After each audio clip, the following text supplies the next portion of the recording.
आप सभी को नमस्कार। आज क्लास 10th का जो लोकतांत्रिक राजनीति किताब है, यानी कि पॉलिटिक्स की जो किताब है, उसके बारे में आज हम लोग पढ़ेंगे। उसका पहला पाठ है लोकतंत्र में सत्ता की साझेदारी। इस पाठ में जो भी महत्वपूर्ण जानकारियां दी गई है उसको हम पूरे तरीके से और अच्छे तरीके से उसको पढ़ेंगे, ताकि आने वाले परीक्षाओं में हमें कोई भी दिक्कत का सामना ना करना पड़े। तो चलिए शुरू करते हैं। लोकतांत्रिक राजनीति, आमतौर पर इसको सिविक्स के नाम से भी जाना जाता है, इंग्लिश में नागरिक शास्त्र भी इसको कह देते हैं। क्लास 10th के यह जो किताब है, यह एक आमतौर पर जो व्यक्ति राजनीति में प्रवेश करने वाला है, जो जिन छात्रों की रुचि राजनीति में होती है, उनको ये बहुत ही जरूरी है। उनके लिए उनको बहुत अच्छे से पढ़ना पड़ेगा। चलिए शुरू करते हैं। पहला पाठ का नाम है लोकतंत्र में सत्ता की साझेदारी, यानी कि पावर शेयरिंग इन डेमोक्रेसी। ठीक है, यानी कि कैसे सत्ता का विभाजन होगा, कैसे सत्ता को बांटा जाएगा, कौन सत्ता पर जाएंगे, ये सारी चीजें हम सीखेंगे। ठीक है, अब पहला चीज हमको जानने की जरूरत है, लोकतंत्र क्या है। तो जो लोग क्लास 9th में पढ़ा होगा वो पूरे तरीके से उनको मालूम है कि लोकतंत्र कहते किसे हैं, लेकिन फिर भी इसके बारे में हम जान जाते हैं। लोकतंत्र का सही मायने में असली अर्थ होता है जनता का शासन। ठीक है, लोकतंत्र का अर्थ होता है जनता का शासन। जिस देश की शासन व्यवस्था में जनता पूर्ण रूप से भागीदारी लेती है, उसी शासन व्यवस्था को लोकतंत्र, इंग्लिश में डेमोक्रेसी का नाम दिया जाता है। ठीक है, और हम सभी जानते हैं इसका फेमस परिभाषा, सबसे प्रसिद्ध परिभाषा कौन दिए थे, तो अमेरिकी राष्ट्रपति अब्राहम लिंकन।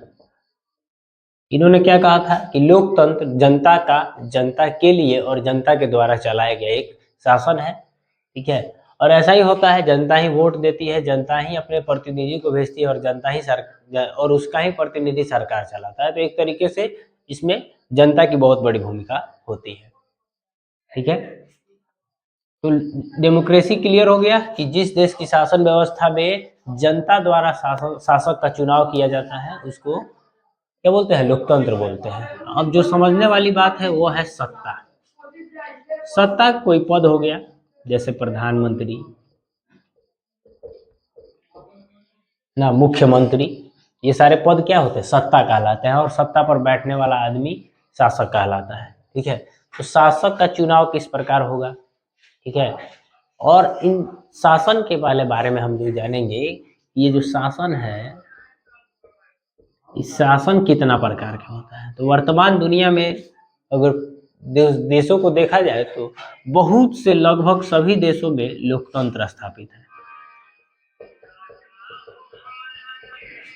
लोकतंत्र स्थापित है, और इसके अलावा दूसरा कम्युनिस्ट शासन।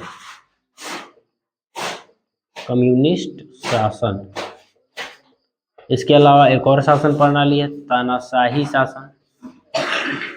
ठीक है, कम्युनिस्ट शासन चीन में है, लोकतांत्रिक भारत, अमेरिका। ठीक है, तानाशाही शासन पूरी जगह उत्तर कोरिया ना, ऐसे करके अभी भी बहुत सारे देशों में राजाओं का शासन है, जैसे भूटान में राजा है। ठीक है, ब्रुनेई में सुल्तान है ना, सऊदी अरब में भी सुल्तान राजा का पद है, लेकिन वो लोकतांत्रिक तौर पर है। ठीक है, ठीक है। अब हमको इस चैप्टर में अगला जो पॉइंट पढ़ना है वो है लोकतंत्र में द्वंद्ववाद। लोकतंत्र में द्वंद्ववाद, कॉन्फ्लिक्ट। ठीक है, ये बहुत ही इंपॉर्टेंट है, इसके बारे में पूछ देता है, लोकतंत्र में द्वंद्ववाद से आप क्या समझते हैं। ठीक है, और ये भी जो नाम है सत्ता की साझेदारी, इसका अर्थ होता है किसी देश की शासन व्यवस्था में अधिक से अधिक लोगों को शामिल करना। अधिक से अधिक, किसी देश की शासन व्यवस्था में अगर अधिक से अधिक लोग साझेदार होते हैं, उसी को क्या बोलते हैं, लोकतंत्र में सत्ता की साझेदारी। और लोकतंत्र में द्वंद्ववाद, द्वंद्ववाद क्या होता है जी, द्वंद्ववाद, लोकतंत्र में द्वंद्ववाद का अर्थ यहाँ पर बताया जाता है लोकतंत्र के व्यवहार और सिद्धांत में पाए जाने वाले अंतर को ही क्या बोलते हैं, लोकतंत्र में द्वंद्ववाद। ध्यान दीजिएगा, लोकतंत्र के व्यवहार और सिद्धांत में पाए जाने वाले अंतर को ही क्या बोला जाता है, लोकतंत्र में द्वंद्ववाद बोला जाता है। जैसे कि एग्जाम्पल कि मान लीजिए हमारा जो संविधान है वह सिद्धांत क्या है उसका, समानता, स्वतंत्रता, बंधुता ना, समानता एक सिद्धांत हो गया, ठीक है। लेकिन आज भी देखिएगा ब्राह्मण लोग, जो नीची जात के लोग हैं, जैसे डोम, चमार, मुसहर, इनको अपने घर में घुसने नहीं देते। बहुत सारे ब्राह्मण, सबको तो नहीं कह सकते, बहुत सारे। तो लोकतंत्र कह रहा है समानता, आप यहाँ अंतर पैदा कर रहे हैं, उनको घर में नहीं घुसने दे रहे हैं, उनको नीची जाति का बता रहे हैं। इसके फलस्वरूप क्या होता है कि अंतर आ जाता है, और उसी अंतर को क्या बोलते हैं लोकतंत्र में, द्वंद्ववाद। बिहार, यूपी के श्रमिक जब कर्नाटक या साउथ इंडिया, दक्षिण भारत में जब कमाने जाते हैं तो उनके साथ उनको गाली दिया जाता है, उनको मारा पीटा जाता है, उनको भला बुरा बोला जाता है। क्यों? जबकि वो भी भारत के ही नागरिक हैं, और भारत का संविधान कहता है भारत का कोई भी नागरिक किसी भी देश में जाकर, भारत के किसी भी राज्य में अपना घर बना सकता है, जाके कमा सकता है, रह सकता है वहाँ पर। लेकिन आप उसको उसके जाति के आधार पर, उसके नस्ल के आधार पर, उसके राज्य के आधार पर ना, उसकी छवि चरित्र क्या जो है उसको नीचा दिखा रहे हैं, उसके साथ भेदभाव कर रहे हैं। यही सारी चीज क्या है, लोकतंत्र में द्वंद्ववाद है, ठीक है। जैसे कि मराठियों द्वारा मुंबई में जो बिहारी मजदूर काम करने गए तो उनको मार पीट के भगा दिया गया। कहा गया कि तुम लोग बिहारी है, हमारे राज्य में क्यों आया ना, जबकि हमारा संविधान समानता की बात करता है, जबकि हमारा संविधान कहता है कि हम किसी भी राज्य में जाके रह सकते हैं। ऐसा करना बिल्कुल ही गलत है और दंडनीय अपराध है। भारतीय संविधान ऐसे करने की किसी को भी इजाजत नहीं देती है। भारत के लिए, भारत के नागरिकों के लिए भारत का कोना कोना उसका है, और भारत के जितने भी संसाधन हैं उसके हैं, ठीक है। तो हम लोग इस पर कोई भी विभेद या जो समर्थन करने की बात होती है उसमें हम किसी विशेष वर्ग को समर्थन नहीं दे सकते, ठीक है, क्योंकि यह भारत देश सबका है, ठीक है। तो लोकतंत्र में द्वंद्ववाद समझ में आ गया होगा कि सिद्धांत कुछ और कह रहा है, लेकिन व्यवहार में आप क्या कर दे रहे हैं, अंतर कर दे रहे हैं। संविधान जो कह रहा है आप उसको मान नहीं रहे हैं, ठीक है।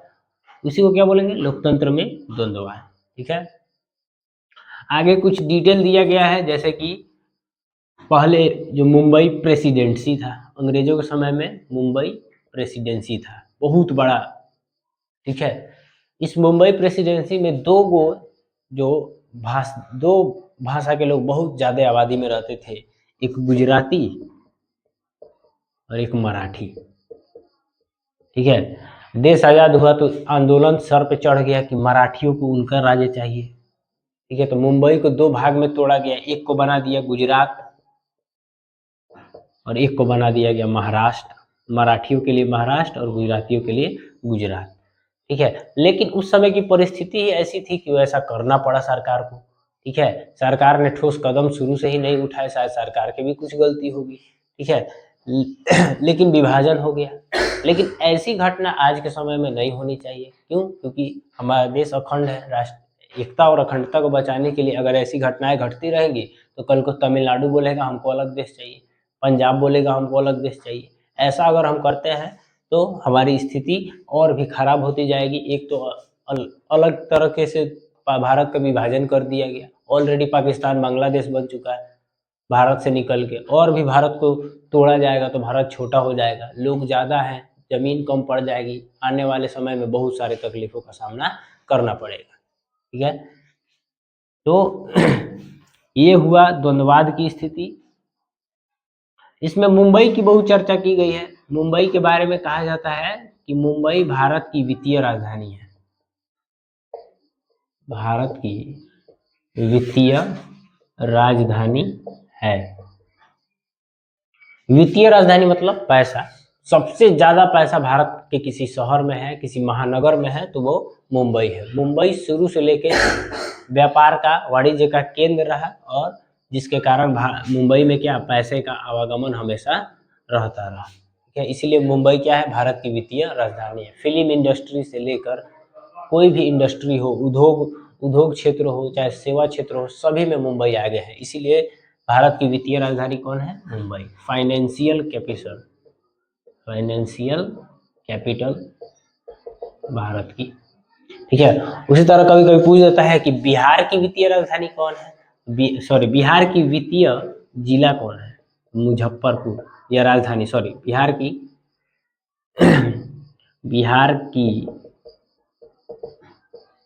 वित्तीय राजधानी वो है मुजफ्फरपुर, मुजफ्फरपुर।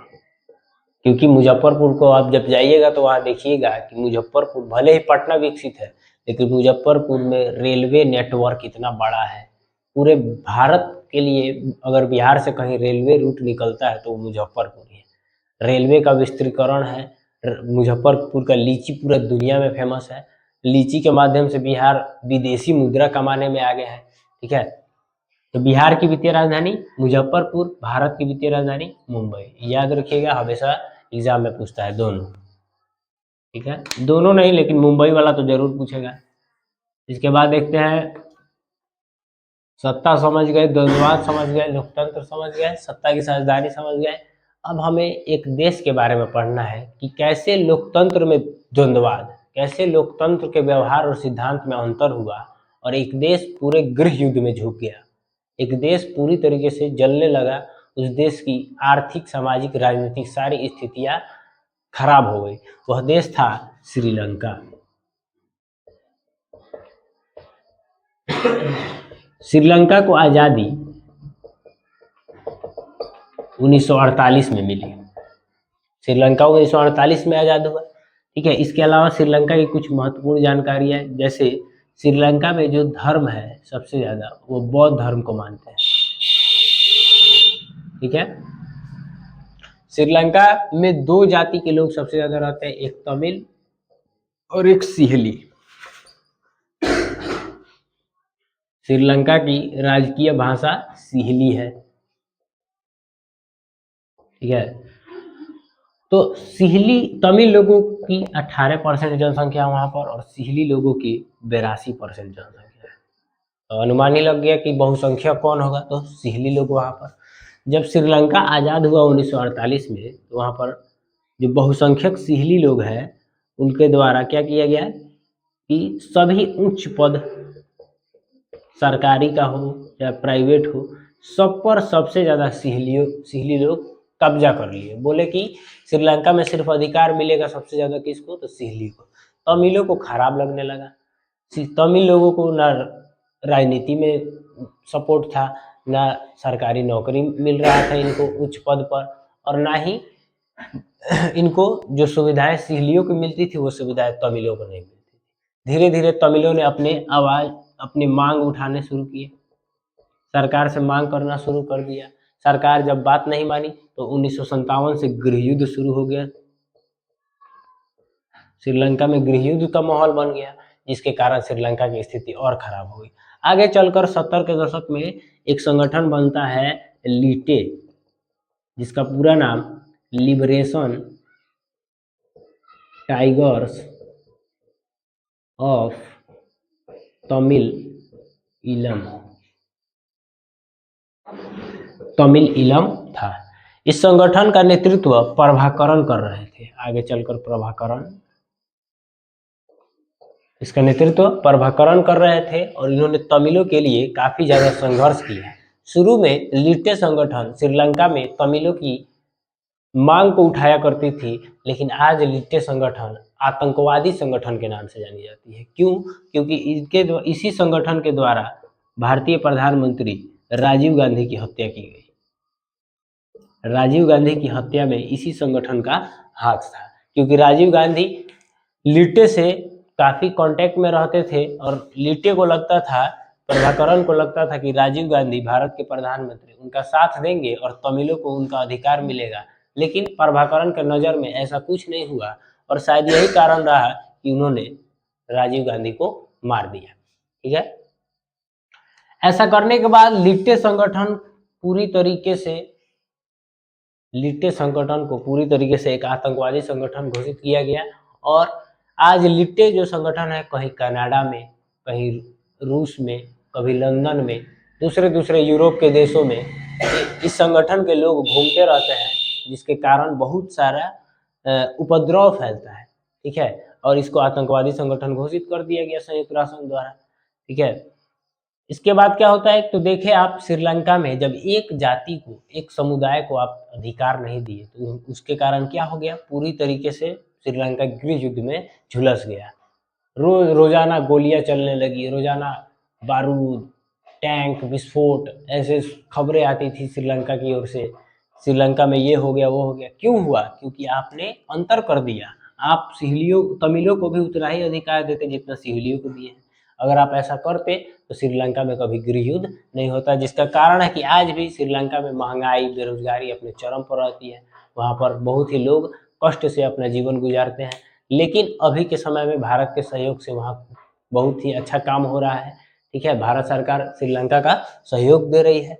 लेकिन कभी कभी सत्ता बदलती है तो श्रीलंका में चीन का भी प्रभुत्व बढ़ जाता है, ठीक है। इसके बाद हम देखें तो श्रीलंका की स्थिति क्यों खराब हुई, क्योंकि उसने अंतर पैदा कर दिया। इसके बाद क्या होता है कि एक देश है बेल्जियम। बेल्जियम की राजधानी ब्रुसेल्स, ठीक है। बेल्जियम में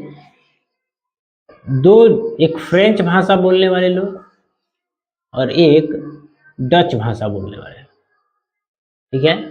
ये दो लोग बेल्जियम में, अब क्या हुआ कि पूरा बेल्जियम में डच भाषा ज़्यादा बोलते थे, फ्रेंच भाषा बोलने वाले लोग कम थे। वहीं राजधानी में फ्रेंच ज़्यादा बोलने वाले थे और डच भाषा कम बोलने वाले थे, जिसके कारण यहाँ पर दो सरकार का गठन होता है। बेल्जियम के लिए अलग से और ब्रुसेल्स के लिए अलग से, दोनों के लिए अलग अलग सरकार बनती है। कारण क्या है? जबकि देश एक ही है, सरकार अलग बनती है। कारण क्या है? क्योंकि यहाँ पर अंतर हो गया कि हम वही भाषा बोलते हैं, हमारे लिए अलग सरकार होनी चाहिए, हम ये भाषा के लोग हैं, हमारे लिए अलग बनना चाहिए, ठीक है। और यह इस वीडियो का पार्ट 1 है, अगले वीडियो में इसको खत्म कर दिया जाएगा।